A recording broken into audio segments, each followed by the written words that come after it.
Bonjour et bienvenue à cette mise à jour mensuelle de la stratégie microcap de Rivemont pour le mois d'août 2022. Mon nom est Mathieu Martin et je suis gestionnaire de portefeuille chez Rivemont. Avant de commencer, je dois vous mentionner que cette présentation est à titre informatif seulement. Ce n'est pas des recommandations ou des conseils d'investissement. Et si je parle de certaines compagnies durant la présentation, Rivemont peut détenir des positions dans ces compagnies et peut transiger sur celles-ci à tout moment.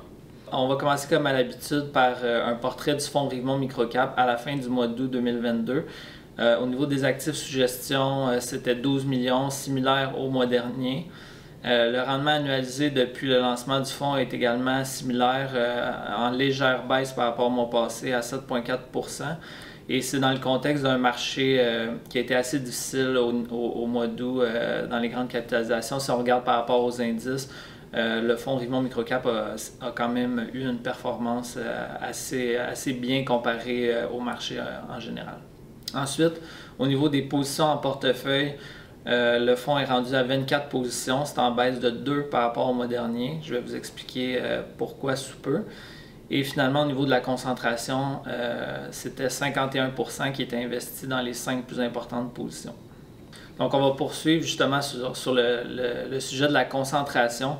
Maintenant, la concentration du portefeuille est rendue au niveau où on souhaitait l'avoir. Donc, on parle de plus de 50 % des actifs qui sont investis dans les 5 plus importantes positions et plus de 80 % des actifs qui sont investis dans les 15 plus importantes positions. Puis ensuite, on a notre cible d'encaisse qui est toujours entre 5 et 10 % du portefeuille. Donc, essentiellement, si on regarde ça, c'est vraiment la majorité des actifs qui sont investis dans 15 positions et de l'encaisse.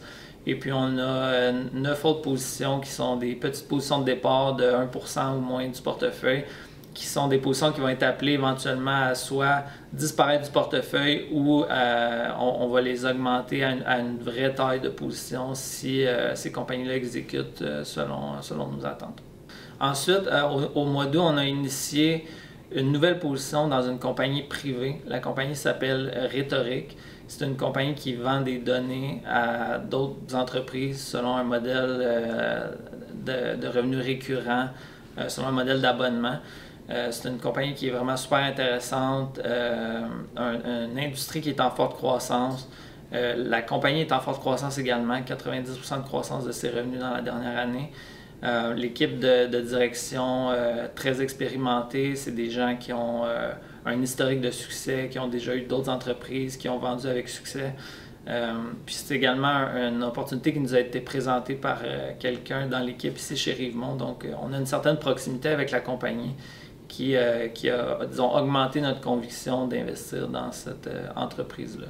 Alors, on est très content d'avoir fait l'investissement dans Rhétorique et je vais vous tenir au courant à mesure qu'il y a des développements fondamentaux de ce côté-là. Ensuite, le mois d'août, c'était un mois très occupé.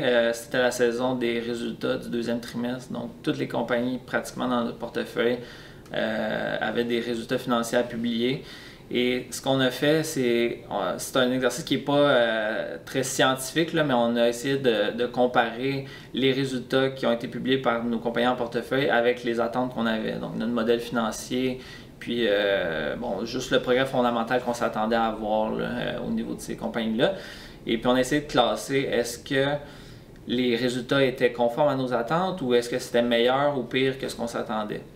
Maintenant, en pondération du portefeuille, on pourrait dire qu'il y a 40 % environ du portefeuille qui a publié des résultats qui étaient supérieurs à nos attentes. Donc, c'est des bonnes nouvelles, les choses vont bien, on est agréablement surpris. Ensuite, il y a un autre 40 % qui a publié des résultats qui étaient plus ou moins conformes à ce qu'on s'attendait, donc pas de surprise. Et finalement, il y a un 20 % qui a sorti des résultats qui étaient pires que ce qu'on s'attendait. Et parmi ces quelques compagnies-là, il y en a 2 qu'on a décidé de vendre durant le mois, donc à la suite des résultats qui avaient été publiés. C'était des compagnies qu'on surveillait déjà d'un peu plus près parce qu'on voyait peut-être une détérioration des résultats financiers dans les derniers trimestres et on n'était pas certain non plus des perspectives de croissance à long terme. Donc, ça a été vraiment ces résultats-là qui ont cristallisé notre décision de vendre ces compagnies-là. Mais pour le reste du portefeuille, je dirais qu'en général, ça a été assez satisfaisant. Il y a eu des bons résultats. Ça ne s'est pas nécessairement toujours traduit en une augmentation du prix de ces titres-là sur le marché. Par contre, tant que les compagnies continuent à exécuter leur plan d'affaires, que les revenus et les profits sont en croissance, bien, à long terme, le prix des titres va converger vers la valeur intrinsèque qui est créée par ces entreprises-là.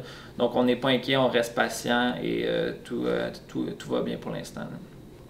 Maintenant, au niveau des perspectives, l'élément principal que je peux vous parler, c'est, disons, ce qui est ressorti beaucoup dans les résultats des entreprises au mois d'août, c'était qu'il y a encore beaucoup de perturbations là, au niveau de... Bon, il y a l'inflation, il y a les chaînes d'approvisionnement, il y a des problèmes il y a beaucoup de délais dans les chaînes d'approvisionnement et il y a également aussi un manque de personnel. C'est dur de trouver du personnel. Donc, c'est les défis qui reviennent beaucoup par ce que les équipes de direction nous mentionnent dans les communiqués de presse. Maintenant, au niveau de notre portefeuille, étant donné qu'on est beaucoup investi en technologie, c'est moins problématique au niveau de l'inflation et les chaînes d'approvisionnement parce que ce pas des entreprises qui vendent des produits tangibles. Donc, à ce niveau-là, on est quand même bien protégé. Le défi principal qui revient beaucoup, c'est le manque de personnel, surtout en technologie, trouver des développeurs. Il y a beaucoup de grosses compagnies technologiques qui engagent agressivement. Ça commence à modérer un petit peu maintenant. Peut-être que ces défis-là vont devenir de moins en moins pires à mesure que les mois progressent. Mais bon, c'est un risque qu'on continue de suivre de près là, pour les entreprises qu'on détient. En terminant, quelques autres petits faits saillants. Le premier, c'est que l'équipe Microcap chez Rivemont va participer à une conférence virtuelle au milieu du mois de septembre qui s'appelle Microcap Leadership Summit. C'est organisé par le Microcap Club. Le Microcap Club, c'est un club d'investisseurs. C'est un forum de discussion en ligne privé. Et c'est des membres de partout à travers le monde qui discutent d'idées d'investissement microcap.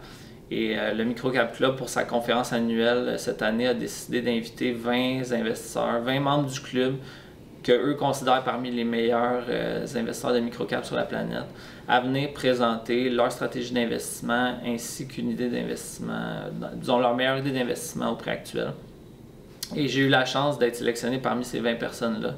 Donc, le 15 septembre, je vais pouvoir présenter un petit peu plus, parler de Rivemont, notre stratégie, puis aussi présenter notre meilleure idée d'investissement au prix actuel, qui est Microbix Biosystems, qui est également toujours la plus grosse position qu'on détient dans le fonds Rivemont Microcap.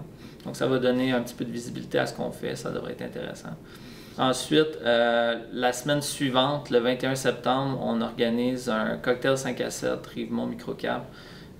Anciennement, c'était les événements Espace Microcap pour ceux qui ont déjà assisté.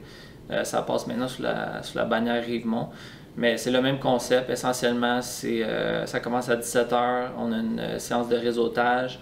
Ensuite, on a une présentation d'un conférencier invité qui est Brendan Shaw, un investisseur privé et quelqu'un qui travaille également en relations aux investisseurs pour une compagnie publique microcap. Donc, il va pouvoir un peu nous donner la perspective des deux côtés, du côté de l'investisseur et du côté de la compagnie. Donc, ça devrait être super intéressant. Et ensuite, on a deux compagnies qui vont présenter, qui sont deux compagnies qu'on détient dans le fonds Rivemont Microcap. Donc, ça va vous permettre de voir un peu le genre de compagnies dans lesquelles on investit. Et finalement, on termine ça avec une petite période de réseautage encore à la fin. Alors, c'est ouvert à tous, que vous soyez client de Rivemont ou pas, vous êtes les bienvenus. Je vais mettre le lien dans la description de la vidéo pour que vous puissiez vous enregistrer sur Eventbrite. Ça coûte 5 $, on donne tous les profits à la charité.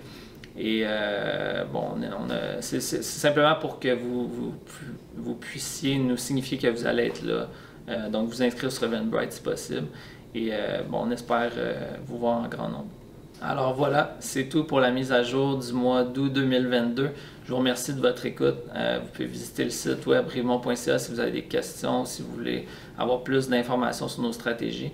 Vous pouvez également me contacter par téléphone, par courriel pour toute question ou commentaire. Alors, je vous remercie, on se reparle le mois prochain.